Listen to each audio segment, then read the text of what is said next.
Nag-girls night out sina Bea Alonzo at Ann Curtis last Wednesday na kumalat sa social media ang picture nila na magkasama. May iba pang naki-join sa kanila ng mga taga-showbiz that night. Nasa picture rin ni Bea at Ann si Maris Racal, Bani Maloy at Derek Irene Villamor. Halata sa suot na damit ni Ann na nung isang gabi lang naganap ang kanilang pagkikita ni Bea. Ang branded striped black and white dress ni Ann ay pareho pa rin ang suot niya sa It's Showtime nung isang araw. Duda naman ng ibang mga netizens na baka may gagawing proyekto na magkasama sina Ann at Bea under Derek Irene. Ayon sa source namin, may meeting si Bea with her manager na si Shirley Kwan that night. Niyaya si Bea ni Ann na dumaan sa isang lugar para magkita sila pero hindi in-expect ng aktres na marami palang kasama si Ann. And speaking of Bea, natatawa ang aming source sa kumalat na balitang in-unfollow ni Vincent Ko ang aktres at vice versa. Hindi siya naniniwala na totoo ang chikang iyon.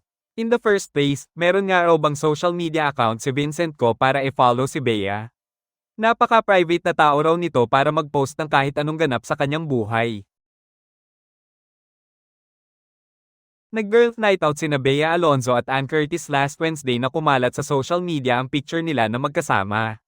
May iba pang naki-join sa kanila ng mga taga-showbiz that night. Nasa picture rin ni Bea at Ann si Maris Racal, Bani Maloy at Derek Irene Villamor. Halata sa suot na damit ni Ann na nung isang gabi lang naganap ang kanilang pagkikita ni Bea.